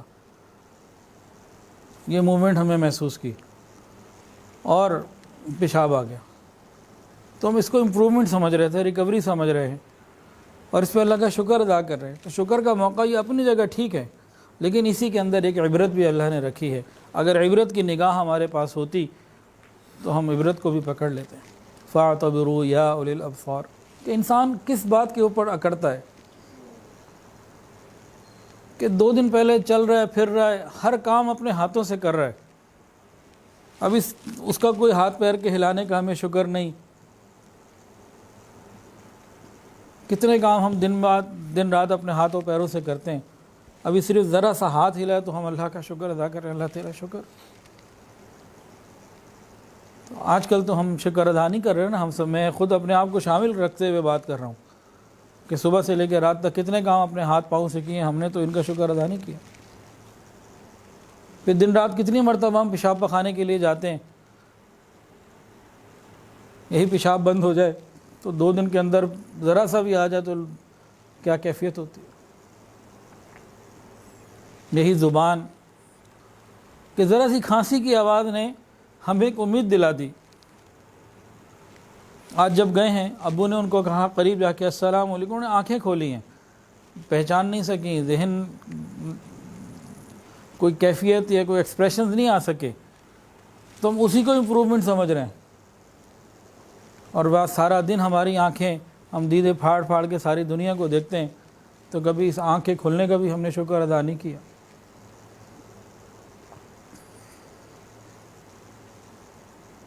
اور اسی طرح ماں باپ ہونے کی حیثیت سے بالخصوص، اور گھر کا فرد ہونے کی حیثیت سے، کہ ایک آدمی کا جاری اور سسٹم میں سے نکل جانا چند دنوں کے لیے، اللہ اس شفا دے واپس آئیں گے انشاءاللہ، تو باقی پورا گھر ڈسٹرب۔ میرا آج دوپہر کو بیان تھا مغل پورہ برانچ میں، وہ کینسل کیا۔ آج رات کو کانا میں ان کے ہاں بیان تھا، وہ کینسل کیا۔ پیر کل آنی ہے، میرا نرگس بلاک اقبال ٹاؤن برانچ میں بیان تھا، وہ کینسل کر دیا۔ منگل کی صبح 4:30 بجے فجر پڑھتے ہی ہماری روانگی تھی چترال کے لیے، پورا شیڈیول میرے پاس واٹس ایپ پہ موجود ہے، تقریباً 10 کے قریب بیانات چترال، لوئر، اپر اور مختلف علاقوں میں تھے۔ وہاں سے شندور ٹاپ سے ہم نے جانا تھا گاکوچ، شیر قلعہ، شکیوٹ، پھر گلگت، پھر وہاں سے پھر واپس لاہور آنا تھا۔ یہ 8 دن کا ہمارا تقریباً پلان تیار تھا کم و بیش۔ کراچی کی ٹکٹیں میں نے لی ہوئی ہیں، آخری جمعہ جو ہے اگست کا، پتہ نہیں 28 ہے کہ 27 اگست ہے، کراچی کی ٹکٹ جمعے کو دارالشفا میں جمعہ پڑھا کے وہاں سے ابو سے بات کی تھی، سیدھا میں جاؤں گا رنگ روڈ کے ذریعے ایئرپورٹ، اور پیر کی صبح وہاں سے واپسی کی ٹکٹ بھی ہے۔ ساری چیزیں رہ گئیں، تو کتنے ہمارے پلان ہوتے ہیں۔ تو ایک آدمی کا تھوڑا سا آگے پیچھے ہو جانے سے، تو ہمیں چاہیے کہ ہم اپنے گھر والوں کی قدر کریں، ماں باپ کی قدر ہو، بیوی کی، بیٹے کی، اولاد کی، بہن بھائی کی، ہر ایک کی قدر ہے، ہر ایک کا اپنا ایک وزن ہے۔ ہم عام زندگی میں گزارتے ہوئے چلتے ہوئے اس کو بہت ساری چیزوں کو اگنور کر رہے ہوتے ہیں، اور تھوڑا سا کچھ ادھر ادھر ہوتا ہے معاملہ، تو وہ کسی نے صحیح کہا ہے کہ قدر آتی ہے مر گیا یا ٹر گیا۔ ہمیں قدر آتی ہی تب ہے جب کوئی مر جاتا ہے یا دور چلا جاتا ہے۔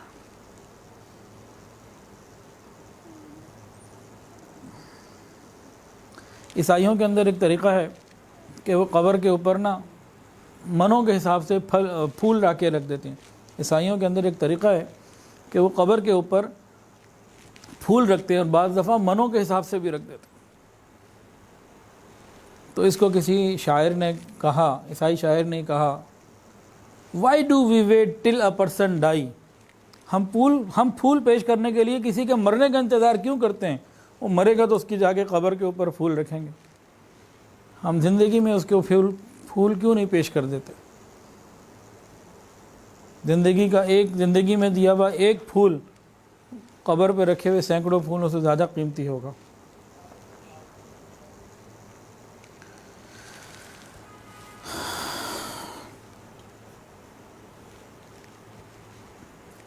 تو خیر، میرے اپنے لیے سب سے پہلے ہم سب کے لیے کہ ہم اپنے ارد گرد جو لوگ موجود ہیں گھر میں اور بھی جہاں بھی، ان کی قدر دنیا میں ہی کر لیں، زندگی میں ہی کر لیں۔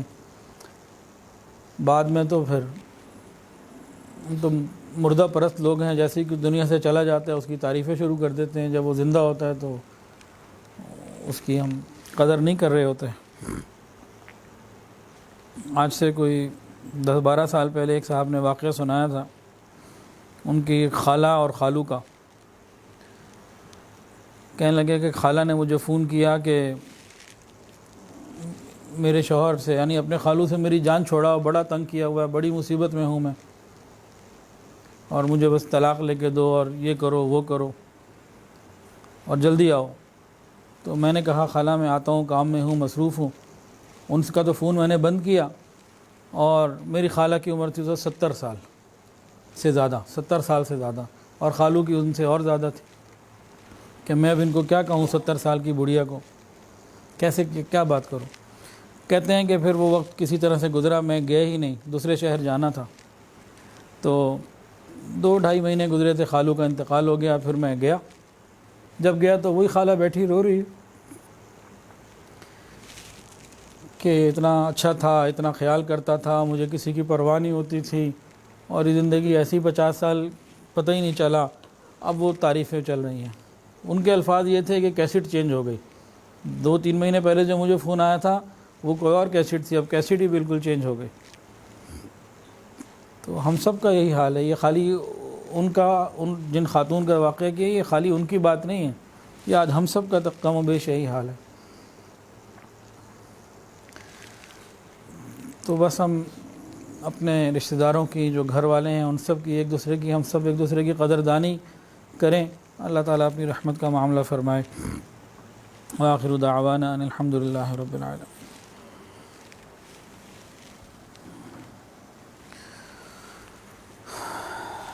توبہ کے کلمات پڑھ لیجیے. جو بیعت ہونا چاہیں وہ بیعت کی نیت بھی کر سکتے ہیں. ساتھ ساتھ پڑھ لیجیے سچے دل کے ساتھ. بسم اللہ الرحمن الرحیم. لا الہ الا اللہ محمد الرسول اللہ. آمنت باللہ وملائکتہ وکتبہ ورسلہ والیوم الآخر والقدر خیرہ وشرہ من اللہ تعالی والبعث بعد الموت. اشہد ان لا الہ الا اللہ واشہد ان محمدا عبدہ ورسولہ. استغفر اللہ ربی من کل ذنب واتوب الیہ. استغفر اللہ ربی من کل ذنب واتوب الیہ. استغفر اللہ ربی من کل ذنب واتوب الیہ برحمتک یا ارحم الراحمین. الحمدللہ ہم توبہ طائب ہو چکے ہیں. 6 معمولات ہیں، اگر پابندی سے کریں گے تو انشاءاللہ دل میں اللہ کی محبت آئے گی.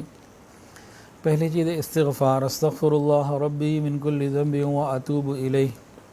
دوسری چیز درود شریف. اللہم صلی علی سیدنا و مولانا محمد وعلی آل سیدنا و مولانا محمد وبارک وسلم. دونوں چیزیں صبح شام 100 مرتبہ چلتے پھرتے کام کاج کے دوران بھی پڑھ سکتے ہیں. وضو ہو تو بہت اچھا، نہیں تو بغیر وضو بھی پڑھا جا سکتا ہے. تیسری چیز ہے قرآن مجید کی روزانہ تلاوت. 1 سپارہ ہو جائے تو بہت اچھا، نہیں تو آدھا سپارہ صحیح، لیکن ناغہ نہ کریں. ہم ایسا نہ ہو کہ فیس بک کا پیج تو ہم روز کھولیں اور قرآن مجید کا پیج نہ کھولیں. یہ بڑی بد نصیبی اور محرومی کی بات ہوتی ہے. چوتھی چیز ہے وقوف قلبی. اللہ رب العزت کا دھیان، چلتے پھرتے اللہ تعالیٰ کی طرف متوجہ رہنا. ہاتھ کام کاج میں مشغول اور دل اللہ رب العزت کی یاد میں مشغول ہے. یہ مشکل نہیں ہے. جو صبح شام کی مسنون دعائیں ہیں، موقع محل کی، کھانے سے پہلے بات کی، بیت الخلاء آنے جانے کی مختلف دعائیں، ان کا اہتمام رکھیں، آسانی ہو جائے گی. ایک ہوتا ہے وقوف قلبی اور ایک ہے مراقبہ. دونوں الگ الگ چیزیں ہیں. وقوف قلبی کی مثال یہ ہے کہ ایک آدمی نے کوئی پرچیزنگ کرنی تھی، بازار گیا، اس کی جیب میں 2 لاکھ روپے ہیں. اب یہ بازار میں مارکیٹ میں چیزیں بھی دیکھ رہا ہے. درمیان میں ظہر کی نماز کا وقت ہوا، وضو کیا، نماز پڑھی، کھانا کھایا، لوگوں سے بھی مل رہا ہے. شام کو 5-7-10 دکانیں دیکھی مارکیٹ سے، پھر نکلا، گھر آ گیا. اسے کچھ سمجھ میں نہیں آیا کہ چلو بعد میں لیں گے. اس نے سارے دن میں اپنے سارے کام کیے، لیکن اس کا ایک خیال رہا کہ میری جیب میں 2 لاکھ روپے پڑے۔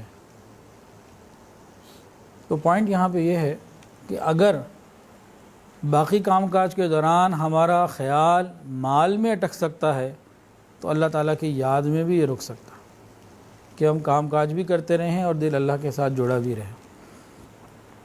اس کی دوسری مثال،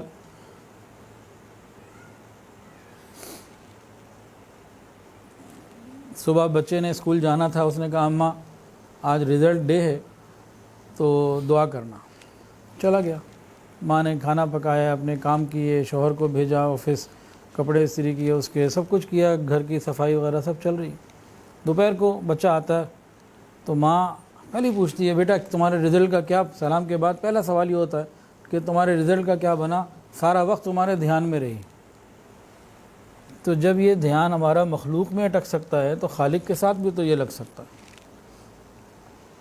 اسے کہتے ہیں وقوف قلبی۔ پانچویں چیز ہے مراقبہ۔ مراقبہ کہتے ہیں آنکھوں کو بند کر کے، سر کو جھکا کے، یہ خیال کر کے بیٹھ جانا کہ اللہ کی رحمت آ رہی ہے، میرے دل میں سما رہی ہے اور میرا دل کہہ رہا ہے اللہ اللہ اللہ۔ 10-15 منٹ صبح، 10-15 منٹ شام، یا جس کو جو وقت ملے، تو پابندی کے ساتھ یہ مراقبے کی پریکٹس کریں، عمل کریں تو انشاءاللہ اس کی بہت برکتیں آئیں گی۔ اگر ہم پابندی سے مراقبہ کرتے رہیں گے تو گناہوں کو چھوڑ دینا آسان ہو جائے گا اور اللہ رب العزت کی محبت بڑھتی چلی جائے گی۔ اور چھٹی چیز ہے رابطہ شیخ۔ تو بھی جو جن سے بیت ہوں ان سے رابطے میں رہیں اور اپنے شیخ کی سہولت کو دیکھتے ہوئے رابطے میں رہیں تو اللہ تعالیٰ خیر کا معاملہ فرما دیں گے انشاءاللہ تعالیٰ۔ اب تھوڑی دیر کے لیے ذکر قلبی مراقبہ کر لیجئے، آنکھوں کو بند کر لیجئے، سروں کو جھکا لیجئے، یہ خیال کر کے بیٹھیے کہ اللہ کی رحمت آ رہی ہے، میرے دل میں سما رہی ہے اور میرا دل کہہ رہا ہے اللہ اللہ اللہ۔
لا الہ الا اللہ محمد رسول اللہ۔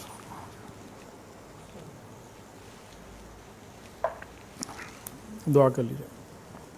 الحمدللہ رب العالمین، الحمدللہ رب العالمین، الحمدللہ رب العالمین، وصلی اللہ علی النبی الامی الکریم۔ ربنا ظلمنا انفسنا وان لم تغفر لنا وترحمنا لنکونن من الخاسرین۔ اللہ ہم آپ کے عاجز مسکین بندے ہیں، اللہ ظاہر میں بندے، حقیقت میں نہایت ہی گندے ہیں۔ یا اللہ ہمارے دلوں کی گندگیوں کو دور فرما، ہمارے سینوں کو اپنے نور سے منور فرما، ہمارے دلوں کو اپنی یاد سے آباد فرما۔ رب کریم سینوں کو اپنی محبت سے لبریز فرما، خطاؤں سے درگزر فرما، عیبوں کی پردہ پوشی فرما۔ رب کریم اپنی رحمتوں کی پشتناہی نصیب فرما۔ یا اللہ سر کے بالوں سے لے کر پاؤں کے ناخنوں تک نیکی تقوی عطا فرما۔ یا الہ العالمین حیا اور پاک دامنی والی زندگی عطا فرما، بے حیائی سے محفوظ فرما۔ رب کریم ہماری تنہائیوں کو پاکیزہ فرما، ہماری مجالس کو پاکیزہ فرما، ہماری راتوں کو پاکیزہ فرما، ہماری باتوں کو پاکیزہ فرما، ہماری سوچ کو پاکیزہ فرما۔ رب کریم اپنے مقبول بندوں میں ہم سب کو شامل فرما۔ یا الہ العالمین حاسد کے حسد سے محفوظ فرما، شریر کے شر سے محفوظ فرما، برا چاہنے والوں کی برائی سے محفوظ فرما، دوستی کے رنگ میں دشمنی کرنے والوں سے محفوظ فرما۔ رب کریم ہماری دعاؤں کو قبول فرما۔ یا الہ العالمین جو صاحب اولاد ہیں ان کی اولادوں کو نیک وکار فرما، والدین کی آنکھوں کی ٹھنڈک بنا، متقیوں کا امام بنا۔ اللہ اولاد کی خوشیاں عطا فرما، اولاد کے غموں سے محفوظ فرما۔ جن گھروں میں جوان بچے بچیاں موجود ہیں قدردان رشتہ عطا فرما، والدین کے لیے فرائض نبھانے آسان فرما۔ یا اللہ ہم پر اپنی رحمت کی خصوصی نظر فرما۔ یا الہ العالمین ہم انتہائی عاجز اور کمزور بندے ہیں، یا اللہ ہماری کمزوری پر رحمت کی نظر فرما۔ یا اللہ ہم میں اور ہمارے گھروں میں جو بیمار ہیں شفا عطا فرما۔ یا الہ العالمین ہسپتالوں میں جو بیمار ہیں انہیں شفا عطا فرما۔ یا اللہ اپنی رحمت سے میری والدہ کو بالخصوص ان کو یا اللہ شفا کاملہ عاجلہ مستمرہ عطا فرما، خیر اور عافیت کے ساتھ یا اللہ واپس پہنچا دیجئے۔ یا اللہ اپنی رحمت کا معاملہ فرما دیجئے۔ یا الہ العالمین آپ تو ہر چیز کے اوپر قادر ہیں، ان اللہ علی کل شیء قدیر۔ یا اللہ اپنی رحمت سے انہیں شفا کاملہ عاجلہ مستمرہ عطا فرما دیجئے۔ یا الہ العالمین اپنی رحمت سے انہیں شفا کاملہ عاجلہ مستمرہ عطا فرما دیجئے۔ یا اللہ ہم پر رحمت کی نظر فرما دیجئے۔ یا الہ العالمین ہم سب پر رحمت کی نظر فرما دیجئے۔ یا اللہ ہماری دعاؤں کو ان کے حق میں قبول فرما لیجئے۔ یا اللہ اتنے لوگ بیٹھے ہیں، کوئی تو آپ کا پسندیدہ ہوگا، اللہ بس اسی کی دعا کو ان کے حق میں قبول فرما کر انہیں شفا و صحت عطا فرما دیجئے، عافیت اور خیر کے ساتھ واپس پہنچا دیجئے۔ یا اللہ ہم پر رحمت کی نظر فرما دیجئے۔ یا اللہ ہم پر اپنی رحمت کی نظر فرما دیجئے۔ یا اللہ والدین کا سایہ تعدیر خیر عافیت کے ساتھ سر پہ سلامت رکھیے۔ یا اللہ خیر کے ساتھ خیر اور عافیت والا معاملہ فرما دیجئے۔ رب ارحمہما کما ربیانی صغیرا، رب ارحمہما کما ربیانی صغیرا، رب ارحمہما کما ربیانی صغیرا۔ یا الہ العالمین ہم پر ایسا بوجھ نہ ڈالنا جو ہم اٹھا نہ سکیں۔ ربنا ولا تحملنا ما لا طاقت لنا به۔ یا اللہ ہم پر ایسا بوجھ نہ ڈالنا جو ہم اٹھا نہ سکیں۔ یا اللہ ہم پر ایسا بوجھ نہ ڈالنا جو ہم اٹھا نہ سکیں۔ ربنا ولا تحملنا ما لا طاقت لنا به۔ اے کریم آقا اپنی رحمت کا معاملہ فرما۔ یا الہ العالمین حضور پاک صلی اللہ علیہ وسلم کی برکت سے انہیں شفا کاملہ عاجلہ مستمرہ نصیب فرما۔ یا اللہ ہم پر رحمت کی نظر فرما۔ یا اللہ ہم سب کو رزق حلال آسان فراخ اور بابرکت عطا فرما، حرام اور مشتبہ سے محفوظ فرما۔ یا الہ العالمین پوری امت کی حفاظت فرما، ہمارے تینوں حرم کی حفاظت فرما۔ رب کریم دعوت اور تبلیغ کے کام کی حفاظت فرما، جہاں اللہ اللہ تو ان خانقاہوں کی حفاظت فرما، تمام مساجد مدارس مراکز عربیہ کی حفاظت فرما، اقامت دین کی کوششیں کرنے والوں کی حفاظت فرما۔ یا اللہ ہمارے ملک پاکستان کی حفاظت فرما۔ یا اللہ ہماری عقلیں بگڑتی چلی جا رہی ہیں، آزادی کے دن ہم باجے بجا رہے ہیں، پتہ نہیں ہم شہداء کا مذاق اڑا رہے ہیں یا ان کی روحوں کو تکلیف پہنچا رہے ہیں باجے بجا کے۔ یا اللہ ہم پر رحمت کی نظر فرما۔ یا اللہ یہ دن تو تجدید عہد وفا کا دن ہے، شکر کرنے کا دن ہے، یہ تو ملک کی ترقی کے لیے سلامتی کے لیے دعائیں مانگنے کا دن ہے۔ ساری دنیا میں مسلمان پریشان اور پاکستان بے شمار اندرونی اور بیرونی بحرانوں کا اور ان چیزوں کا شکار، اور ہم باجے بجا رہے ہیں۔ یا اللہ ہماری اس کم عقلی کو اور اس بے وقوفی کو بھی معاف فرما۔ یا اللہ ہم پر رحمت کی نظر فرما، یا اللہ ہمیں صحیح سمجھ عطا فرما، یا اللہ پوری دنیا میں ہم پریشان ہیں، ملک کی عزت داؤ پہ لگی ہوئی ہے، قرضوں میں جکڑا ہوا ہے اور ہم باجے بجائے جا رہے ہیں، یا اللہ ہمیں عقل عطا فرما، ہمیں صحیح سمجھ عطا فرما، یا اللہ اس ملک کو اسلام کا قلعہ بنا، اس ملک کو اسلام کا قلعہ بنا، یا اللہ اس ملک کو جس مقصد کے لیے حاصل کیا گیا تھا، یا اللہ وہ مقصد ہمیں سمجھ کر اس پر عمل کرنے کی توفیق عطا فرما۔ جشن آزادی کی بے شمار تقریبات ہوتی ہیں، لیکن کہیں یہ نہیں الا ماشاء اللہ کہیں یہ نہیں بتایا جاتا کہ ملک حاصل کیوں کیا گیا تھا۔ یا اللہ ہم پر رحمت کی نظر فرما، ہمیں آزادی کی قدر کرنے کی توفیق عطا فرما۔ اللہ آپ ناقدروں سے چیزیں واپس لے لیتے ہیں، یا اللہ ہمیں آزادی کی قدر کرنے کی توفیق عطا فرما، ہمارے گناہوں کو معاف فرما۔ تحریک آزادی کے جو بھی مجاہدین ہیں، غازی ہیں، شہداء، یا اللہ ان سب کی کلی مغفرت فرما، ان کے درجات کو بلند فرما، اور قیامت کے دن ہماری تو ان سے ملاقات ہونی ہے، ہمارے ہاتھ میں اگر ہمارے ہاتھ میں باجے ہوئے تو کہیں ان کے ہاتھوں میں ہمارے گریبان ہی نہ آ جائے۔ یا اللہ رحمت فرما دیجئے، یا اللہ ہمارے گناہوں کو معاف فرما دیجئے، یا اللہ پوری امت کی حفاظت فرما۔ یا الہ العالمین جب ہماری موت کا وقت آئے، یا اللہ ہماری زبانوں سے کلمہ جاری فرما دینا، یا اللہ ہمارے گناہوں کو معاف فرما۔ وصلی اللہ تعالی علی خیر خلقہ سیدنا و مولانا محمد وعلی آلہ واصحابہ واہل بیتہ اجمعین، آمین یا رب العالمین، آمین برحمتک یا ارحم الراحمین۔